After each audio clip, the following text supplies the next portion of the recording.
Assalamualaikum warahmatullahi wabarakatuh. Kami dari kelompok 1 akan mempresentasikan mengenai teori pendidikan dan pendidikan IPA.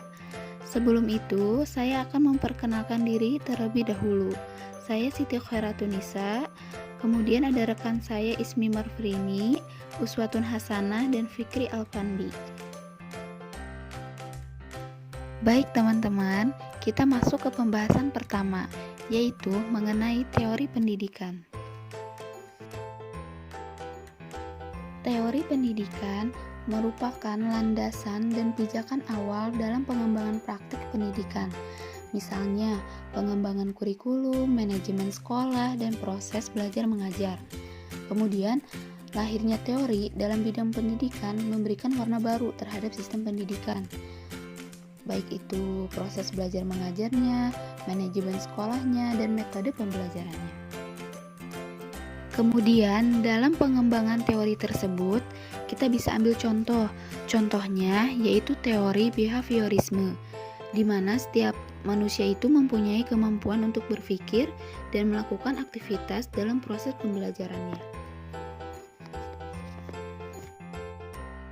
Pembahasan kedua yaitu pendidikan IPA. Menurut Siswoyo, pendidikan merupakan proses sepanjang hayat dan perwujudan pembentukan diri secara utuh dalam arti pengembangan, segenap potensi dalam rangka pemenuhan dan cara komitmen manusia sebagai makhluk individu dan makhluk sosial, serta sebagai makhluk Tuhan.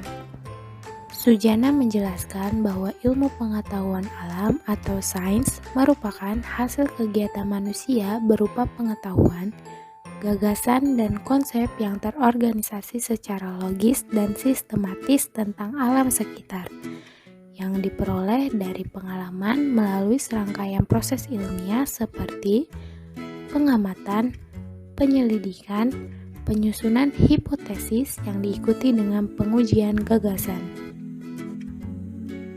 Jadi, pengertian pendidikan IPA yaitu proses sepanjang hayat untuk pengembangan manusia sebagai makhluk hidup agar memiliki pengetahuan atau gagasan dan konsep yang terorganisasi secara logis dan sistematis tentang alam sekitarnya. IPA dikenal juga dengan istilah sains. Kata sains ini berasal dari bahasa Latin yaitu scientia, yang berarti saya tahu. Dalam bahasa Inggris disebut science, yang berarti pengetahuan. Sains kemudian berkembang menjadi social science, yang dalam bahasa Indonesia dikenal dengan ilmu pengetahuan sosial atau IPS. Dan natural science yang dalam bahasa Indonesia dikenal sebagai ilmu pengetahuan alam atau IPA. IPA memiliki karakteristik yang membedakannya dengan bidang ilmu lainnya. Karakteristik IPA sebagai berikut. A. IPA mempunyai nilai ilmiah, artinya kebenaran. Dalam IPA dapat dibuktikan lagi oleh semua orang dengan menggunakan metode ilmiah dan prosedur seperti yang dilakukan terdahulu oleh penemunya. B. IPA merupakan suatu kumpulan pengetahuan yang tersusun secara sistematis dan dalam penggunaannya secara umum terbatas pada gejala-gejala alam.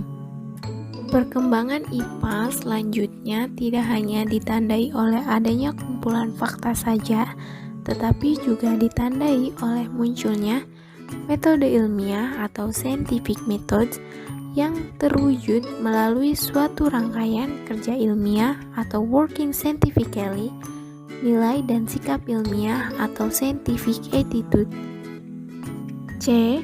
IPA merupakan pengetahuan teoritis yang diperoleh atau disusun dengan cara khas atau khusus, yaitu dengan melakukan observasi, eksperimentasi, penyimpulan, penyusunan teori, eksperimentasi, observasi, dan demikian seterusnya mengkaitkan antara sara yang satu dengan yang lainnya. D.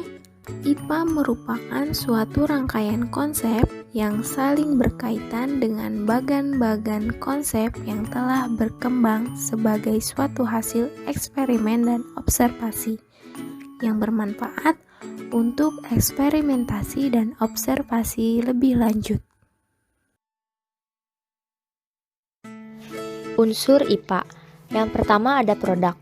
Produk dapat berupa fakta, prinsip, teori, dan hukum. Yang kedua ada proses. Proses yaitu prosedur pemecahan masalah melalui metode ilmiah. Yang ketiga ada aplikasi. Aplikasi yaitu penerapan metode atau kerja ilmiah dan konsep IPA dalam kehidupan sehari-hari. Yang keempat ada sikap. Sikap yaitu rasa ingin tahu tentang objek, fenomena alam, makhluk hidup, serta hubungan sebab akibat yang menimbulkan masalah baru yang dapat dipecahkan melalui prosedur yang benar. Ruang lingkup IPA. Menurut Hardy dan Flair, ada 7 ruang lingkup pemahaman IPA. Yang pertama, IPA sebagai kumpulan pengetahuan. IPA sebagai kumpulan pengetahuan mengacu pada kumpulan berbagai konsep IPA yang sangat luas. IPA dipertimbangkan sebagai akumulasi berbagai pengetahuan yang telah ditemukan sejak zaman dahulu sampai penemuan pengetahuan yang sangat baru. Pengetahuan tersebut berupa fakta, teori, dan generalisasi yang menjelaskan alam. Yang kedua ada IPA sebagai suatu proses penelusuran atau investigasi. IPA sebagai suatu proses penelusuran umumnya merupakan suatu pandangan yang menghubungkan gambaran IPA yang berhubungan erat dengan kegiatan laboratorium beserta perangkatnya. Dalam kategori ini, IPA dipandang sebagai sesuatu yang memiliki disiplin yang ketat, objektif, dan suatu proses yang bebas nilai. Yang ketiga ada IPA sebagai kumpulan nilai. IPA sebagai kumpulan nilai berhubungan erat dengan penekanan IPA sebagai proses. Bagaimanapun juga, pandangan ini menekankan pada aspek nilai ilmiah yang melekat pada IPA. Yang keempat, IPA sebagai cara untuk mengenal dunia. Proses IPA dipengaruhi oleh cara di mana orang memahami kehidupan dan dunia di sekitarnya. IPA dipertimbangkan sebagai suatu cara di mana manusia mengerti dan memberi makna pada dunia di sekeliling mereka. Selain juga merupakan salah satu cara untuk mengetahui dunia beserta isinya dengan segala keterbatasan. Yang kelima ada IPA sebagai institusi sosial. IPA sebagai institusi sosial seharusnya dipandang dalam pengertian sebagai kumpulan para profesional, yang melalui IPA mereka didanai, dilatih, dan diberi penghargaan akan hasil karya. Para ilmuwan ini sangat terikat dengan kepentingan institusi, pemerintahan, politik, bahkan militer. Yang keenam ada IPA sebagai hasil konstruksi manusia. Pandangan ini menunjuk pada pengertian bahwa IPA sebenarnya merupakan penemuan dari suatu kebenaran ilmiah mengenai hakikat semesta alam. Pengetahuan ilmiah ini tidak lain merupakan akumulasi kebenaran. Hal pokok dalam pandangan ini adalah IPA merupakan konstruksi pemikiran manusia. Oleh karenanya, dapat saja apa yang dihasilkan IPA memiliki sifat bias dan sementara. Yang ketujuh ada IPA sebagai bagian dari kehidupan sehari-hari. Orang menyadari bahwa apa yang dipakai dan digunakan untuk pemenuhan kebutuhan hidup sangat dipengaruhi oleh IPA.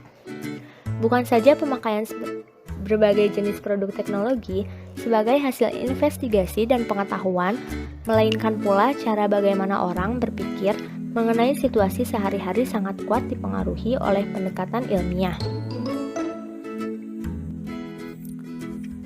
Prinsip, tujuan, dan manfaat. Prinsip dalam pembelajaran IPA. Dalam pembelajaran IPA terdapat 7 prinsip yang harus diperhatikan, yaitu 1. Prinsip keterlibatan siswa secara aktif.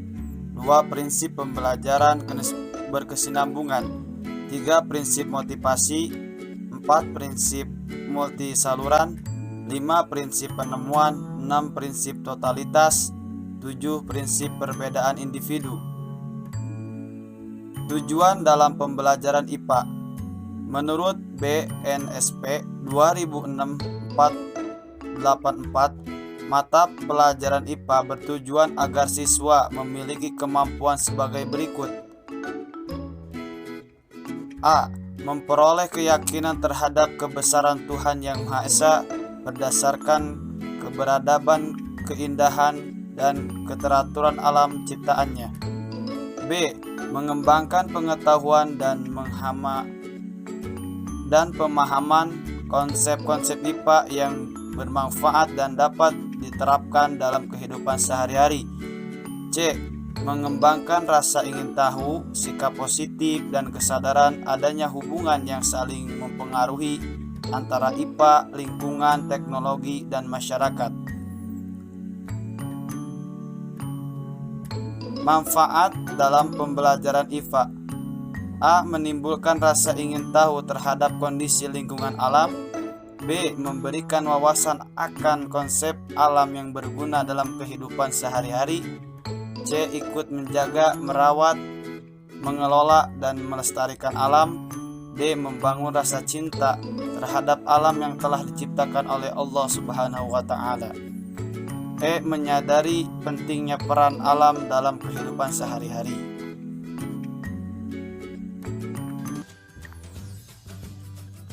Kesimpulan dari teori pendidikan dan pendidikan IPA yaitu pendidikan IPA merupakan disiplin ilmu yang di dalamnya terkait antara pendidikan dengan IPA. Pendidikan merupakan suatu proses sadar dan terencana dari setiap individu maupun kelompok untuk membentuk pribadi yang baik dalam mengembangkan potensi yang ada dalam upaya mewujudkan cita-cita dan tujuan hidup yang diharapkan. IPA sendiri merupakan pengetahuan dari hasil kegiatan manusia yang diperoleh dengan menggunakan langkah-langkah ilmiah yang berupa metode ilmiah yang didapatkan dari hasil eksperimen atau observasi yang bersifat umum sehingga akan terus disempurnakan. Sekian dari kelompok kami, kurang lebihnya mohon maaf. Wassalamualaikum warahmatullahi wabarakatuh.